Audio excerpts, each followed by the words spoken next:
Anga folini wale nyuma no be ka nyeshi au ma malikono ani maliko ka ni kumemba soro au munu sigilendo ka nyamada jabaranu fe wala sa famia bi soro au fe TV CHERIFLA bamananga kuna fonina wala libina ka yemunu na malikunga ani dien famoro kunga ni akuma selenye kake ni G5 Saheli jekulu sigilila sinka asan saba dafali okama manyema munu sigilembe ako nyina wali kuna anga jamana kono oluye kuna fundi kenedo sigi akama wala sa mawbese ka masala ka hakilina falenke ako kunka baraban yere sigira yoromina okera Université des Sciences Juridiques et Politiques au amphithéâtre kono CHERIFLA jabarani tola anga mamunu kumbe ka sharia oyi Amadou Kamara naka jatala Abdoulaye Sogodogo anga nyamada ukasoro lufe farafina cɛncɛnkan jamana duru ka jɛkuluba n'an b'a wele ko G5 Sahel n'a bilara sen kan Desanburu kalo tile 19 san 2014 ka kɛɲɛ ni farafina cɛncɛnkan jamana duru jamana ɲɛmɔgɔw ka laɲini n'a ko bɛɛ lajɛlen sɛmɛntira Bamako yan juin kalo tile 6 san 2017 ka kɛɲɛ ni o don kɛrɛnkɛrɛnnen ye ɲinaya san 3nan u b'a san kunbɛn ɲaɲaninw kɛ Mali kɔnɔ. Mauritanie, Mali, Burkina, Niger ani Chad olu jamanaw y'u bolo fara ɲɔgɔn kan ni ɲa san 3 ye k'a fɔ k'u bɛ jɛkulu sigi n'a bɛ fɔ o ma ko G5 Sahel. O jɛkulu sigili objectif 2 de b'a la. O fɔlɔ ye k'a fɔ an bɛ se k'an ka jamanaw lakana cogo di. N'an sera k'an ka jamana lakana an bɛ se ka sɔrɔ siraw fana yiriwa cogo min k'olu dayɛlɛ pour que an ka jamanadenw u ka se ka hɛrɛ sɔrɔ u ka basigi. O de ye G5 Sahel ye. A fɔra ko G5 Sahel ni a sigilen comme a convention signena décembre kalo tile 19 de o ye bi kuɲɔgɔn ye donc a fɔra ko n'o o don sera ko an ka kɛ don ye an bɛ fara ɲɔgɔn kan an bɛ hakili jagabɔ kɛ ka lafaamuyali di G5 sigira mun na a ka baara ye mun ye pour que a G5 ko kana kɛ dɔrɔn ko an ka masakɛw de ka kuma don an ka gouvernement ka kuma don parce que jɛkulu in sigira anw de kama. Walasa ka farafina cɛncɛnkan jamanaw u ka wuli ka jɔ n'u ka laɲiniw an'u ka cɛsiri u ka don muruba kalala farafina cɛncɛnkan jamana ɲɛmɔgɔw u y'u bolo di ɲɔgɔn ma ni Burkina Faso b'o la Mali, Mauritanie, Niger ani Chad ka nin don kɛrɛnkɛrɛnnen n'o ye Desanburu kalo tile 19 ye k'o ta k'o ɲɛsin u ka nin jɛkuluba in ma n'an b'a wele ko G5 Sahel. Pour qu'anw fana ka se ka da a jɛkulu la f'an ka faamuya min bɛ kɛ donc o de la an nana k'a fɔ ka walanwala k'a fɔ bɛɛ lajɛlen jɛkulu sigira min kama o ye de ka an ka jamanaw lakana ka sɔrɔ sira yiriwa et puis fo mɔgɔw fana ka faamuya parce que pour que mɔgɔw ka se ka contribuer G5 la f'u ka faamuyali sɔrɔ donc an nana bi k'an bɛ n'a kɛ ekɔliso dɔ kɔnɔ n'o ye kalanso ye dɔnniya bɛ ɲini yɔrɔ min k'a ko bɛ walanwalan ka di olu ma pour que an ka jamana denmisɛnninw G5 denmisɛnninw n'olu yɛrɛ y'a faamuya G5 sigira min na u fana b'a lajɛ sisan olu fana bɛ se k'u niyɔrɔ kɛ mun ye u bɛ u ka kalan dɔw k'a kan dɔw bɛ u ka diplôme préparer a kan u ka école karamɔgɔw yɛrɛ fana bɛ ka na lajɛ olu fana jɔyɔrɔ bɛ kɛ min na o de la an nana bi k'a fɔ hali G5 ɲɛmɔgɔ minnu bɛ yan bi sini olu tɛ kɛ yan an denw n'a mɔdenw denmisɛnninw olu de bɛ na a ko ta k'a kɛlɛ la taa ɲɛfɛ donc an na kun ye k'a fɔ an nana olu bɛ min na u jɔyɔrɔ ka bɔ a la donc u k'an dɛmɛ pour que a ko sini ou bien sinikɛnɛ olu ka kɛ olu de bɛ G5 ko continuer. An b'a hakili jigi k'a fɔ ko ni jɛkulu kɛrɛnkɛrɛnnin n'a a sɛbɛnfura ko bɛɛ lajɛlen ɲɛnabɔra février kalo tile 16 san 2014 Mauritanie faaba kɔnɔ Nouakchott ni jɛkulu in yɛrɛ jabala bi yen a ka laɲiniba dɔ ye fɛn min ye ni o ko bɛɛ lajɛlen bɛ jalatigɛ a jamana ɲɛmɔgɔw ka lajɛrɛ senfɛ yaasa ka taabolo di jɛkulu in ma min bɛna kɛ sababu ye ka lakana ɲɛta ani sɔrɔ ni yiriwa k'o sabati ni jamana bɛɛ lajɛlen kɔnɔ. Tommy sigira singa walasa ka joliba ba ka lakana no ye association souvent le fleuve Niger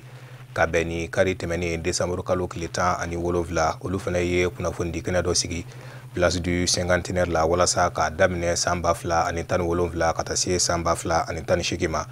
u bɛ fɛ ka baara minnu boloda ka taa olu nun don an ka maa minnu kun bɛ a kɛnɛ kɔnɔ o ye Sadio Siribe a n'a ka jatala Samba Traoré. Association Sauvons le fleuve Niger ale ye denmisɛnnin jɛkulu tɔn ye minnu ka cɛsiri n'u ka wulikajɔ bɛnnen bɛ k'an ka ba joli ba k'a lakana ni k'a tɔbɔtɔ k'a kisi a tiɲɛba juguw tɔɔrɔ ma. A hukumu kɔnɔ o ni dɛmɛbaga jɛkulu caman kelen bɛ k'u bolo di ɲɔgɔn ma walasa ka ba joli ba lakana o waliyalen ye u kalikan dɔ ye. Ni association min nalen filɛ nin ni denmisɛnnin tɔn de don u nara k'u bɛna ka na ba joli b'a lakana de o dun y'anw ka agence yɛrɛ ka mission yɛrɛ de parce que gouvernement Mali gouvernement ye a bɛ fɛn sigi sen kan cogo min na a bɛ nin cɛsiri ba joli b'a ladonni na a tɔpɔtɔli la a n'a lakanali la association in fɛnɛ nara de k'u tɔgɔ da o de la k'an ka fara ɲɔgɔn kan ka jɛ ka ba joli b'a lakana. Association Sauvons le fleuve Niger hakilina min b'u fɛ tiɲɛ yɛrɛ la a diyara n ye surtout ka bɔ jeunes fan fɛ parce que ba in bɛ yan mɔgɔ si ma deli ka s'an ma ni ne mɔgɔw bɛ s'an ma ni domaine wɛrɛw de culture domaine wɛrɛ mais environnement na c'est une première fois donc a diyara n ye kosɛbɛ an ko k'an b'u accompagner parce que fɛn ba in a ko ka gɛlɛn quoi ji n'i ko ɲɛnama i ko ji donc o de y'a to an bɛ yan bi kɛnɛ kan yan nɔ u bɛna plan d'action min kɛ 2018 u ka nana ye action caman bɛ yen nɔ an b'u accompagner a la ni wariko ni moyen logistique ni fɛn caman ye quoi ni ala sɔnna ma. Nin jɛkulu kɛrɛnkɛrɛnnin ɲɛmaa ka fɔ la dɛmɛbaga jɛkulu ye minɛn caman d'u ma min bɛ t'i jɔ fo erowali miliyɔn 2 n'a nɔkan fɛn na n'a bɛɛ lajɛlen dira baɲumankɛ tɔnw fɛ k'a ɲɛsin jɛkulu in ma yalasa u ka baaraw bɛ se ka sabati u bolo cogo min na wa k'an bɛ don min na i ko bi minɛn ninnu bɛɛ lajɛlen bɛ olu bolo kɔrɔ wa a bɛna kɛ sababu fana ye ka baara caman labɛn ka di denmisɛnninnakaw ma o kadara kɔnɔ jɛkulu ɲɛmaw u y'a kanu k'u jɔyɔrɔ fa nin ko in na kosɛbɛ ka bɔ san 2017 ka taa se san 2018 ma baara ninnu bɛɛ lajɛlen bɛ na ko o kɔnɔ. Donc jɛkulu kelen tɛ kɔnɔkulu jɛlen de bɛ pi fɔ maintenant u jɛra ka ɲɛmɔgɔya di ne ma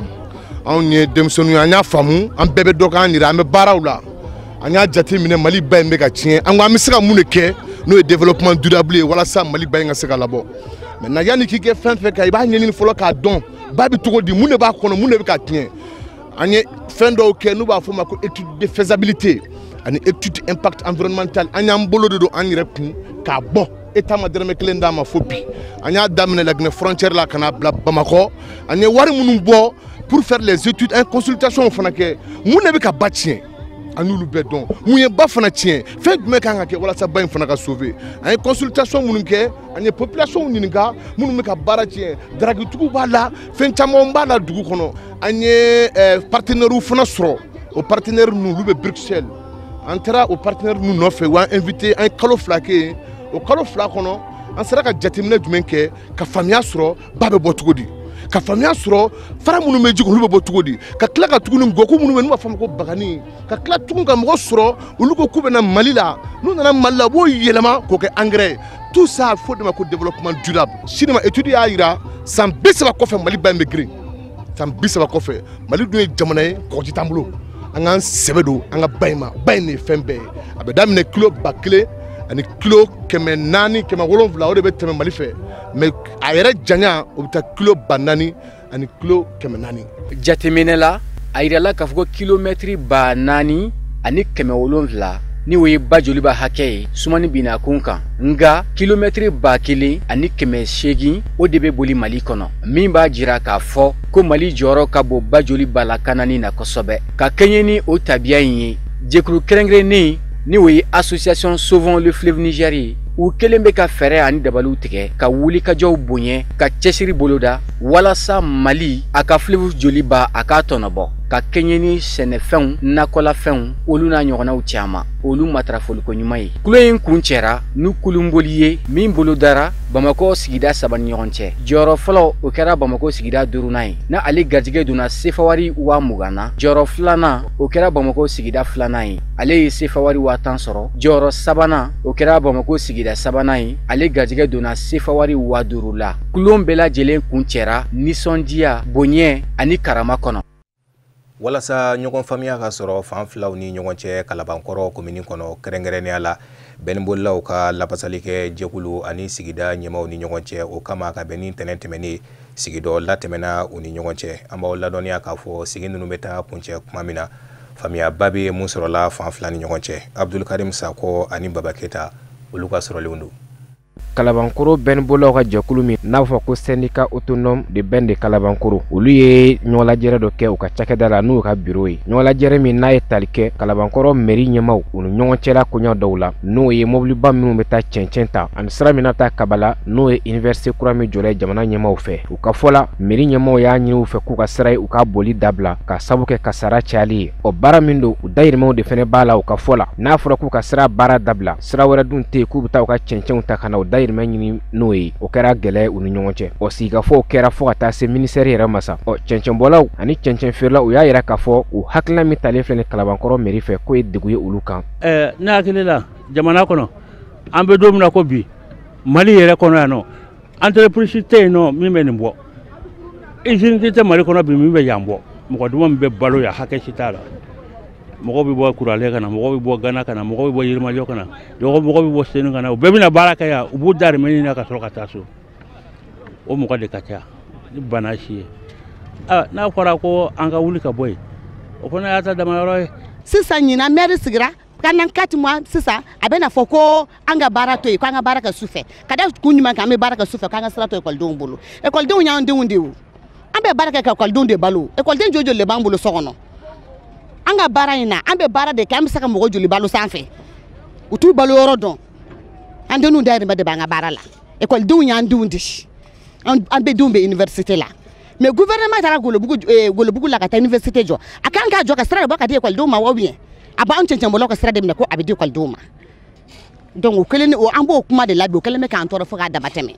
lundi passé a nana ko ka mobili jɔ k'an tɛ baara kɛ ko fo ka sira di ekɔlidenw ma an fana bɔra an y'a yira Ala la n'an tɛ ka yira kira la n ko donc an t'an ka sira di ekɔlidenw ma bi an t'a d'u ma sini donc a kana an da don kuma na a kana n'a bɛ kɛlɛ o kɛlɛ kɛ a kana kɛ ekɔliden kɛlɛ ye dɛ ni kɛlɛ b'a kɔnɔ a k'a kɛ a ka kɛlɛ de a kana kɛ ekɔliden kɛlɛ ye k'a daminɛ Kidal ka taa Kayi a mɔgɔ kelen tɛ min tɛ baara la bada in na yan donc bɛɛ ni min bɛ baara kɛ a ka ca kojugu fɛnɛ bɛɛ ni kelen o kelen mɔgɔ 7 de b'a la pour que ka dayirimɛ ɲini donc vraiment gouvernement k'a lajɛ u ye min fɔ tan k'a fɔ k'u k'an ka baara bila sufɛ baara la vraiment an y'a lajɛ solution min don fɛn don a ma nɔgɔn sigikafɔw kɔnɔna na bureau du syndicat autonome de Kalabankoro u ye ɲɔgɔnlajɛrɛ kɛ k'a yira k'a fɔ u ni faamaw kɛlen ka ɲɔgɔn ye u sigila ka kuma bɛnkan minnu tɛmɛna u ni ɲɔgɔn cɛ o de ye k'a fɔ waati dɔw de dira u ma u ka mobili boli u kɔnɔna na ka waati dɔw fɛnɛ bɛ u k'olu to yen sabu o waatiw bɛ bɛn ekɔlidenw ta kuma n'u na kuma ka bɔ kalankɛyɔrɔw la an ye kalo 3 de kɛ ministère la kalo kalo an bɛ ɲɔgɔn ye ministère la kuma la bon laban in na an nana bɛn min kan o de ye mobiliw u bɛ boli à partir de 6 heures du matin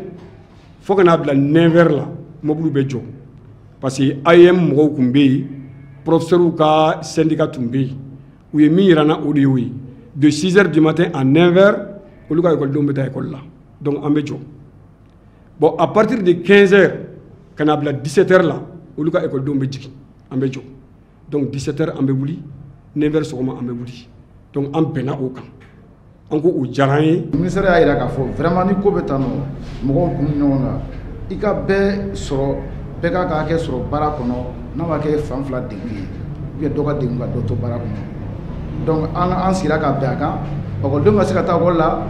an fana ka se ka baara kɛ o de nana ni horaire nin ye n'o ye sɔgɔmada joli ye taa kuma bon u segimatɔ fana bɛ bɛn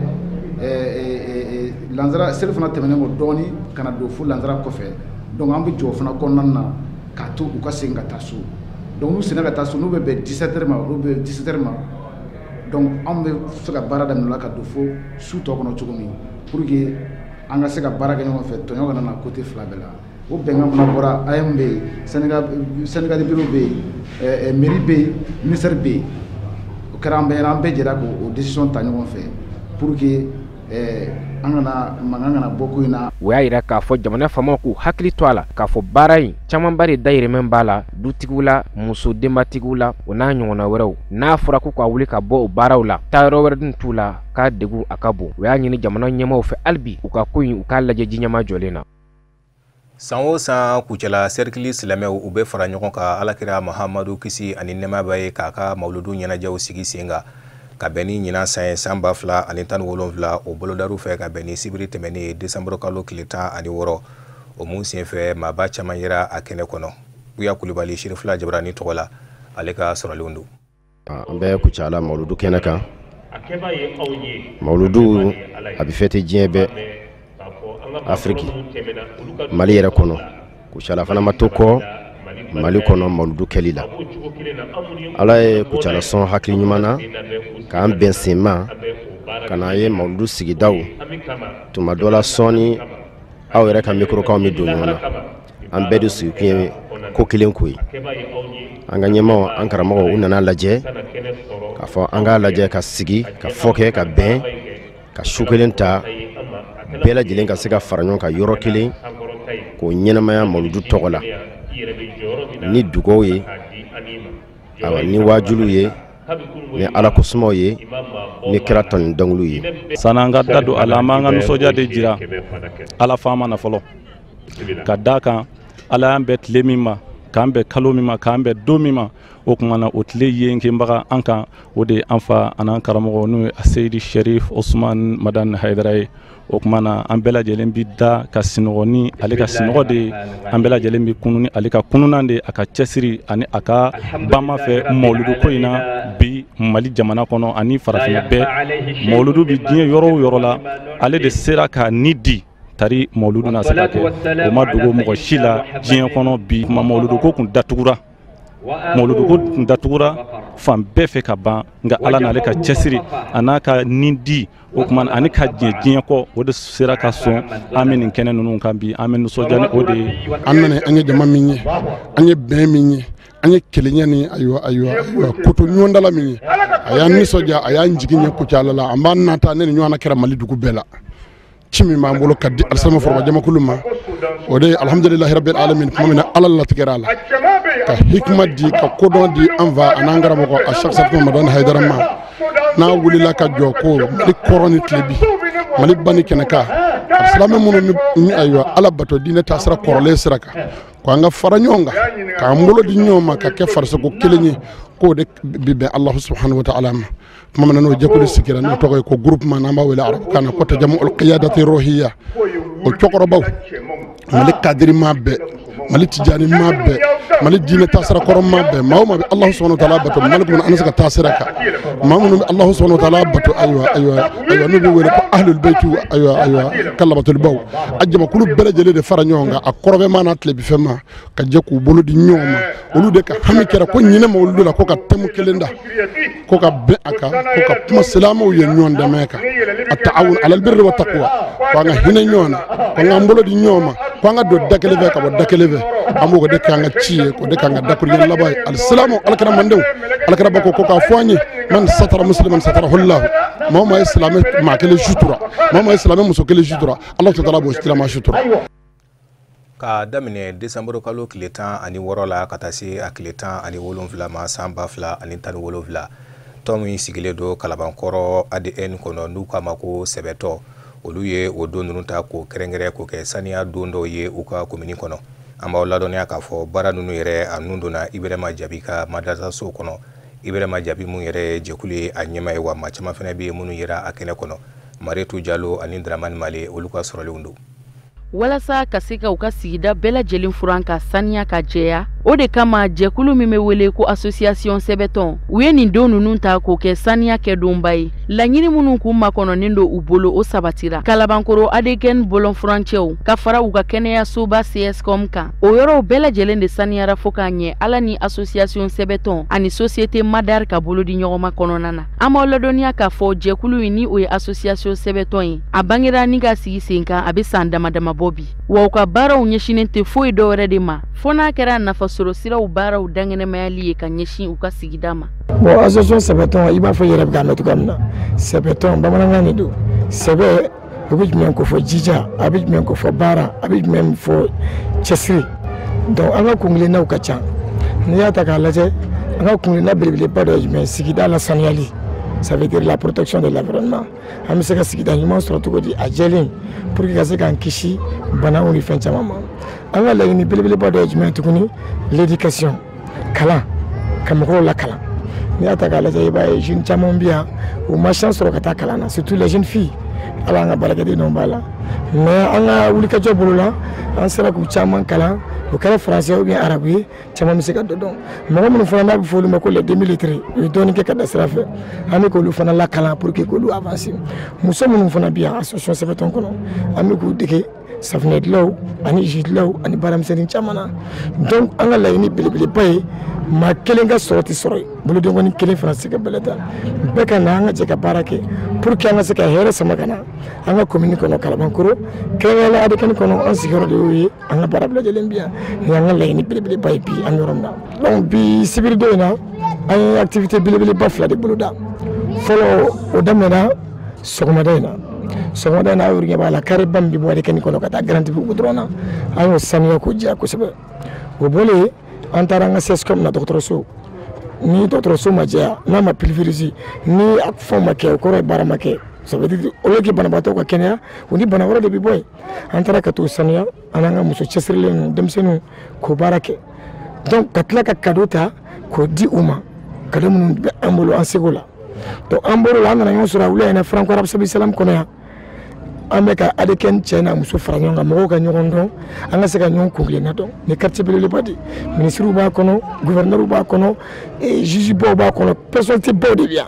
mais mɔgɔw tɛ ɲɔgɔn kalama sira ɲuman tɛ yan maternité tɛ yan ni quartier belebeleba in école filɛ a ma koli classe denmisɛnnin dɔw bɛ karaji kɔrɔ école étatique o bɛ se ka expliquer cogo di bon sɛbɛtɔn bɛ fɛ an ka se ka nin baara ye an ka message de passer nin activité in kɔnɔ pour que an ka se ka baaraw kɛ sini sɔgɔma n'Ala y'o diya na dimanche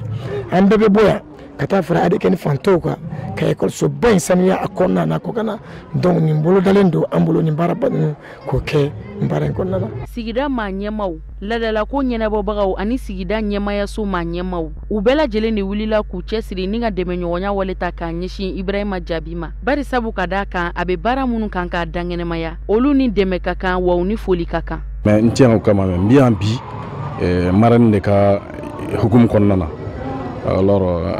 a ko ne nana n ka foli las'u ma ni Ala sɔnna a ma an'u bɛ ɲɔgɔn bolo nin ye ko daminɛ nin tɛna kɛ ko laban ye donc n yɛrɛ nana depuis sɔgɔmada in na an bɛ ɲɔgɔn bolo u taara adekɛni CSCOM ni nettoyer moi j'étais présent vraiment n ye fɛn min ye a bɛ suma sama bɔ ka na se Angulada na fana siège yɛrɛ la vraiment a ko kɛra koba ye an kɔni ne bɛ dugawu k'u ye vraiment Ala ka nin association ni Ala ka taa ɲɛ et puis n bɛ fɛn kelen min fana fɔ ka fara o kan association fɛn bɛɛ bɛ daminɛ dɔɔnin dɔɔnin de fɛn o fɛn ni ɲɛ b'a la jamajan don ou bien belebele don a bɛ daminɛ fitinin de la a dabɔkun de ye ka quartier nin na assaini ka quartier nin na développer donc ni quartier nin développera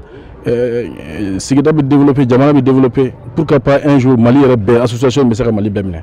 nin ye kalabankoro de ye adekɛni ye fɔlɔ mais an bɛ o kɔnɔna na quartier wɛrɛw bɛ se ka na quartier wɛrɛw kɔfɛ alors ville tɔw bɛɛ bɛ se ka na région bɛ yen cercle bɛ yen donc n'a ser'o bɛɛ la o y'a kɛlen ka jamana bɛɛ minɛ. Théâtre ani arts martiaux olu kɛra ka kɛnɛ in sankɔrɔta an b'aw ladɔnniya k'a fɔ théâtre min ni o bɔra ka jira mɔgɔw la association sɛbɛtɔn mɔgɔw yɛrɛ de kun don association sɛbɛtɔn mɔgɔw y'a jira k'a fɔ k'a tɛna na janya dɔgɔkun nataw kɔnɔ ko saniya don wɛrɛw talen don u bolo ni ka yɔrɔw furan ka saniya ka jɛya. Ni mun ye Maritu Jalo ka sɔrɔlenw ye nka walawalala kafunɛ bacili fɛ n'an bɔra ye galadonnaw ka tɔnba min bɛ an ka jamana faaba kɔnɔ n'u k'a ma ko ATSB olu fana farala ɲɔgɔn kan ka bɛn ni sibiri tɛmɛnen ye décembre kalo tile 9 15 bugu dolanci kɛnɛba kɔnɔ laɲini min tun bɛ u bolo u ka sigi na o de ye u ka se ka fara ɲɔgɔn kan walasa u ka baara in a ka se ka don ba la o tɛmɛnen kɔfɛ gɛlɛya minnu bɛ sɔrɔ baara in kɔnɔ u k'o da an ka jamana ɲɛmaaw tulo kan an ka ɲɛmada sɔrɔlenw fɛ.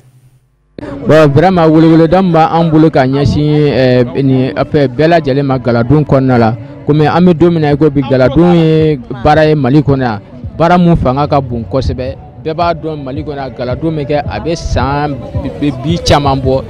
bon galadon ye baara denni tɛ Mali kɔnɔ a ka d'an ye baradon ye an ka faamaw ka se ka an lajɛ ka hinɛ an na ka se k'an ka baara in minɛ ba la an bɛ ka wuli ka mankan mun kɛ an bɛ ka wuli ka fɛn mun kɛ an tɛ fɛ k'a kɛ degun kɔnɔ an tɛ fɛ k'a kɛ kɛlɛ kɔnɔ an bɛ fɛ ka weleweleda kɛ u ka an lamɛn u ka gɛrɛ an na u ka an hakilina dɔn k'a dɔn degun min b'an kan an ka baara in kɔnɔna la bi bi in na n'o ye basɛn couleur minnu bɛ ka don n'a bɛ fɔ ko contrefaçon ni suna basɛn don o contrefaçon min bɛ ka na a bɛ ka kɛ sababu ye ka anw ka denmisɛnnin caman de bɔ baara la bon an dun ka laɲini ye an kɔrɔw n'an dɔgɔw a n'an tɛnɛmusow n'an faw minnu ye baara kɛ ka tɛmɛ olu ka se ka siniɲɛsigi de sɔrɔ baara la bon n'a fɔra ko sababu bɛ ka kɛ ka se k'o lasa vraiment o man d'an ye. Dan bɛ ne bolo ka ɲɛsin Mali gouvernement ma an bɛ fɛn min na vraiment an bɛ degun kɔnɔna na an tɔɔrɔlen don an bɛ dahirimɛ ɲini de la Ala subhanahu wa taala yɛrɛ ko dahirimɛ ɲini ko ye bato ye donc an bɛ bato de la vraiment an dahirimɛ bɛ ɲini ka na tila an na an minnu ye malidenw ye k'a di mɔgɔ wɛrɛw ma kɔfɛ o kɔfɛ mɔgɔw olu de kɛlen don sa k'an ka fɛn bɛɛ lajɛlen imiter ka tila ka na don n'a ye an ka jamana kɔnɔ an minnu bɛ yan nɔ n'an bɛ k'an démerder pour que an bɛ se ka fɛn sɔrɔ k'an ka denbayaw balo k'an mansaw ta k'an denw ta ka an yɛrɛw ta pour que an kana don da dɔw fɛ mun ni Ala subhanahu wa taala ta tɛ bɛn vraiment an b'o degun kɔnɔ dɛ mais Ala de bɛ se k'an bɔ nin degun in kɔnɔ an bɛ weleweleda gouvernement ye u k'an dɛmɛ Ala yɛrɛ kama an bɛ tɔɔrɔ min kɔnɔ an bɛ degun min kɔnɔ pour que an bɛ se ka bɔ o degun kɔnɔna na. Fini sirilaw an bɛ Bamakɔ suguba kɔnɔ ne yɛrɛ ye gala feerela de donc n bɛ fɛ ka kuma gala donna ani bazɛn feerela bɛɛ tɔgɔ la degun tɛ dɔwɛrɛ ye quoi sisan sugu kɔnɔ bazɛn donnen de bɛ na sugu kɔnɔna la ka bɔ Chine i n'a fɔ u b'a wele ko tulumani ou bien VIP bɔgɔla an bɛ fɛ ka fara ɲɔgɔn kan de sisan k'a yira faamaw la k'a fɔ ko degun b'an kan parce que i b'a jateminɛ galadonna kelen kelen fɛn fɛn bɛ yen a bɛɛ bɛ emploi créer dɔw bɛ se ka mɔgɔ 50 mɔgɔ 60 ka se mɔgɔ 100 ma a bɛ se k'u ta baara la bon an bɛ yɔrɔ min na komi sisan o mɔgɔ fɛn fɛn bɛ yen a si ka mɔgɔ baarakɛla tɛ tɛmɛ mɔgɔ 10 jate kan donc an bɛ modèle fɛn fɛn créer chinois b'a dilan ka na n'a ye mɔgɔ dɔw fana bɛ sugu kɔnɔ minnu b'a san k'a feere an bɛ fɛ o de ka dabila bi parce que tulumani n'a ma dabila dɔrɔn bi chômage bɛ continuer VIP bɔgɔla sirili modèle fɛn fɛn bɛ na bɔ kura ye chinois bɛ fɛ ka na n'a bɛɛ ye donc an ka weleweleda bɛ ɲɛsin gouvernement ma u k'an dɛmɛ vraiment baara in ka se ka dabila. Baara o baara degun b'a kɔnɔna la quoi sɛgɛn b'a la baara si tɛ yen ko adamaden bɛ se ka lafiya baara min na quoi alors fɛn fɛn bɛ mɔgɔ nafa i k'i jija n'i y'i jija degun i bɛ se ka caman k'a la quoi u ka baara nin a ma nɔgɔn baara ka gɛlɛn mais ne bɛ se ka min fɔ k'u jija commune de kɔnɔna la n y'o de fɔ sisan tout de suite n ko n'an ka kan k'u dɛmɛ ni sira o sira ye pour que degun min b'u kan dɔ bɛ se ka bɔ a la cogo min na an b'a kɛ quoi à travers la mairie de la commune 2 que je représente ici an b'u dɛmɛ don nataw la u bɛ na an bɛ sigi an bɛ kuma alors degun minnu bɛ yen nɔ solution bɛ se ka sɔrɔ u la cogo min na an b'olu boloda an ni ɲɔgɔn cɛla la an bɛ baara kɛ ni o hukumu kɔnɔna ye pour que dɔ ka bɔ a la. Soloni ye dugu ye ka bɔ dugu 7 commune kɔnɔ kɛrɛnkɛrɛnnenya la Banaba cercle k'a daminɛ sibiri tɛmɛnen na ka taa bila kari la u ka dugutigi fɔlɔ o ka sigili baaraw bolodara u fɛ an b'aw ladɔnniya k'a fɔ baara in senfɛ Soloninka minnu sigilen don fan wɛrɛw fɛ olu caman yira a kɛnɛ kɔnɔ ka fara u ka yɔrɔ sigida ɲɛmaw kan Shirifula Jabarani tɔgɔ la an ka maa minnu taara a baara kɛ kɛrɛnkɛrɛnnenya la o ye Ale Amidu Badini a n'a ka jatala Ibrahima Kulubali. Soloni ye dugu ye mun bɛ dugu 7 commune kɔnɔ wa kilo 15 hakɛ o de bi ani Tuba cɛ ka sabu kɛ Soloni dugudenw ka ca maa 500 ye Soloni kɛra a damana dugu ye u de kama ni ladala sigi bolodala walasa ka dugutigi sigi kɛ dugutigi sigi min ni a ɲɔgɔnna ma deli ka kɛ Soloni dugu kɔnɔ Solonikanw ani a dafɛ dugu maaw bɔla iko kɔnɔ kulu walasa kana tali kɛ ni ɲɛnajɛ in na ɲɛnajɛ min kɔnɔna na an ka ladala fɔli caman kun bɛ yen anw de y'u ka dugutigi ladasigilaw ye ne de y'a sigi wolo kan n y'a sigi a mɔkɛw ka wolo kan ka sigi a faw ta kan ka sigi kɔrɔw ta kan wolo in wolo sure tɛ dɛ a y'a sɔrɔ a mɔkɛw fɛ a bɛnbakɛw ka n'a faw la a sigilen don o turajɛ wolo de kan anw de y'a sigi a la bon ala ka o barika d'a ma k'o kɛnɛya d'a ma an y'a sigi Soloni dugukolo kan mais ka dugu so a kɔngɔ a n'a nafolo k'o bɛɛ d'a ma. Dugu ka ɲɛta o tɛ taa bɛn kɔ o de la Soloni maabakɔrɔw olu ye ladilikanw caman kɛ nin kɛnɛ in kan ka ɲɛsin dugutigi ma dugu maracogo ɲuman kun kan ka tila ka ɲini dugudenw fɛ u k'u bolo di ɲɔgɔn ma ka dugutigi dɛmɛ a ka baaraw la. député maire anaka mɔgɔw ani dugu wolonwula ani kabarakaw bɛɛ jɛ ye kelen de ye u don da kelen fɛ u bɔ da kelen fɛ dugu wolonwula ka jɛ bi ko tɛ kamana bɛnbakɛw jama barika de bɛ jama nɔ bɛn fana de ka di hadamadenw n'a bɛn na ko caman bɛ yen a bɛ se k'o kɛ mɛ n'a ma bɛn ko caman bɛ yen a bɛ se k'o walawala dɛ. Soloni dugutigi ayi a ka nisɔndiya jira ni ka tila ka foli ani waliɲuman dɔn kɛ ka ɲɛsin jama ma jama min ni a bɔra Soloni kɔnɔ ani Soloni kɔ kan kɛrɛnkɛrɛnya ma jama min bɔra Bamako ni ka taa ni kɛnɛ ɲanamaya ni ka tila ka ɲini jama fɛ u ka a dɛmɛ a ka jɔyɔrɔ kura baaraw la. Ne ta kɔni n bɛ silamɛ jama bɛɛ lajɛlen fo ne ta foli ye nin na i faw ni n kɔrɔw ni n dɔgɔ ni n denw n bɛ bɛɛ lajɛlen fo nin kɛcogo ɲɛna ni ne bɛ bɛɛ lajɛlen fo maa se yɛrɛ se naani dugulen bɛ bɛɛ lajɛlen fo bɛɛ ka jɛ ka dugawu kɛ n ye dugu marali hakili ala ka na nɔgɔya n ye a kunanja garisɛgɛ a muɲu n'a sabali ala ka d'an ma. Ni laadalasigi baaraw kɔnɔna na an ka laadala fɔliw caman kun bɛ laadala fɔli minnu senfɛ Soloni maabakɔrɔ funɛngɛniw ani denmisɛnninw ye dɔn kɛ walasa k'u ka nisɔndiya jira wa cɛbilennikanw ka fɔlisenw o ye nin kɛnɛ nin sankɔrɔta. O de bɛ an sɛnsɛn ka se diɲɛ fan wɛrɛ kunnafoniw ma Kafunɛ Bacile bɛ bi taa walawalali k'an ye. Cyril Ramaphosa ye Jacob Zuma nɔnabila Afrique du Sud fanga ɲini jɛkulu ANC ɲɛmaya la. Cyril Ramaphosa Soweto ka den don. Waatiw tɛmɛna jamana ɲɛmaakɔrɔ Nelson Mandela ka sanga ni o waati kelen ninnu ye mɔɔw hakilinata kun jɔlen don ale de fɛ k'a fɔ ko ale de kun bɛna sɔn ka Nelson Mandela nɔnabila fanga la. Cyril Ramaphosa a si bɛ t'i jɔ san 65 la. Afrique du Sud jamana ɲɛmaa dankan a ma deli ka labɛn ka nin bɔ jamana ɲɛmaaya ɲinini na fɔlɔ. San 1970 waatiw la mɔgɔ kun don n'a ka cɛsiri baara a n'a ka wulikajɔ baaraw kun bɛnnen don siya woloma kɛlɛli ma. O tɛmɛnen kɔfɛ a kɛra lapasabaga ye lapasajɛkulu kɔnɔ. Lapasajɛkulu min ni u ka caw kun bɛnnen don siya wolomako kɛlɛli ma. A tor'o de la dɔɔni dɔɔni fo ka na jamana fanga ɲini jɛkulu ANC maa ɲɛmaw olu hakilinata jɔ cɛba in fɛ. Jamana ɲɛmaakɔrɔ Nelson Mandela ale ka danaya mɔgɔba kun don. Ale y'a gɛrɛ a yɛrɛ la ni k'a kɛ négociateur ye transition wagatiw la. O de kɛra a gɛrɛli ye fanga senkɔrɔ k'a ta o donw de la Cyril Ramaphosa a gɛrɛla fanga senkɔrɔ ni ka to ka yɛlɛn dɔɔni dɔɔni. Nka san 1970 waatiw la a jigilatigɛra politiki ko la. A taara sɛngɛla fiɲɛbɔ la dɔɔni politiki ko binakun kan ni ka taa jija baara wɛrɛw la. O baara minnu ni olu kɛra sababu ye ni ka nafoloba nɔgɔya ye. Kɔfɛ tuguni a tilala ka segin ka na i sen don politiki ko la. K'a ta o don na ka na bila bi la a bɛ k'i cɛsiri.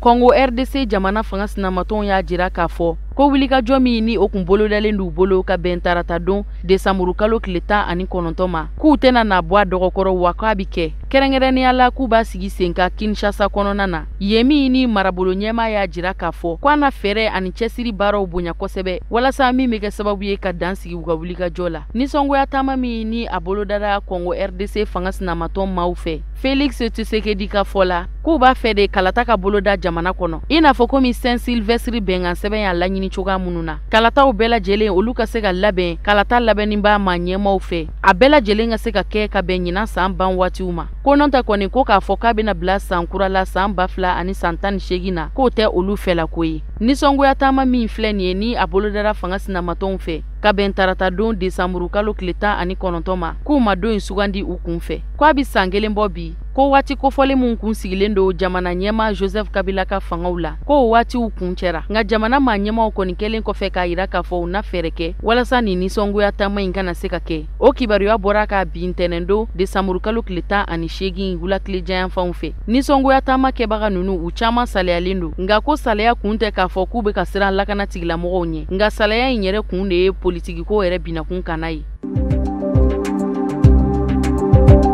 Farafina kilebiyan fanfɛ jamana minnu jɛlen do jɛkulu kelen kɔnɔ n'u k'a ma ko CEDEAO. O jɛkulu in jamana maa ɲɛmaw ye bagabalikan ta ka ɲɛsin Guinée-Bissau ma k'a fɔ k'u na ɲangili wale ta ka ɲɛsin a ma ni fɛɛrɛ ma ɲini u fɛ ka ɲɛsin u ka jamana basigiliko ma. Waati kofɔlen min dira Guinée-Bissau ma walasa a ka fɛɛrɛ kɛ basigi bɛ se ka don u ka jamana kɔnɔ o kuntagala bɛ t'i jɔ kalo 2 la. CEDEAO jɛkulu ye nin kɔrɔfɔ in da Guinée Bissau maa ɲɛmaw ɲɛkɔrɔ u ka lajɛrɛba dɔ de senfɛ Abuja. CEDEAO jɛkulu maa ɲɛmaw u bɛɛ lajɛlen de y'a yira k'a fɔ k'olu kɔni jigi de misɛnyara Guinée Bissau jamana la. Bari sabu ka da kan ko paaraba ma kɛ bɛn ani kelenɲɔgɔnya siraw ɲinini na. Lajɛrɛba min ni a ye CEDEAO jamana maa ɲɛmaw bɛɛ lajɛlen fara ɲɔgɔn kan Nigeria faaba kɔnɔna na. Bataki laban min ni o kalanna lajɛrɛ in senfɛ lajɛrɛ min ni a ye CEDEAO jamana ɲɛmaw bɛɛ lajɛlen fara ɲɔgɔn kan o kɔnɔkumaw de bɛ ninnu kofɔ. Fɛn min ye Guinée Bissau jamana ye an bɛ waati min na i n'a fɔ komi bi kabini ni uti kalo san 2000 ani san 15 waatiw la k'a ta o don na ni ka na bila bila basigi tiɲɛnen don Guinée Bissau ka sanga ni CEDEAO jamana maa ɲɛmaw ka nin kangaridaka in ye ka ɲɛsin Guinée Bissau maa ɲɛmaw ma u ka jamana ɲɛma José Mario Vaz a ko a bɛna lajɛ nin dɔgɔkun in kɔnɔna na ka lajɛrɛba dɔ nun don lajɛrɛ min ni a bɛna tali kɛ kuma ɲɔgɔnya kan kɛrɛnkɛrɛnnenya la ka ɲɛsin bɛnkan sɛbɛn ma bɛnkan sɛbɛn min ni o tɛgɛnɔbilala Guinée Conakry a bɛ san 1 bɔ bi walasa nabagaw bɛɛ lajɛlen ka jɛ ɲɔgɔn fɛ ni ka hakili jagabɔ kɛ ka ɲɛsin Guinée Bissau jamana koɲɛw ma o bɛnkan sɛbɛn in lawaleyatɔ la Guinée Conakry jamana ɲɛma Alpha Condé kun y'a yira k'a fɔ de ko k'a lajɛ ka minisiri ɲɛma kura de sigi ani ka gouvernement kura sigi sen kan Guinée Bissau jamana kɔnɔ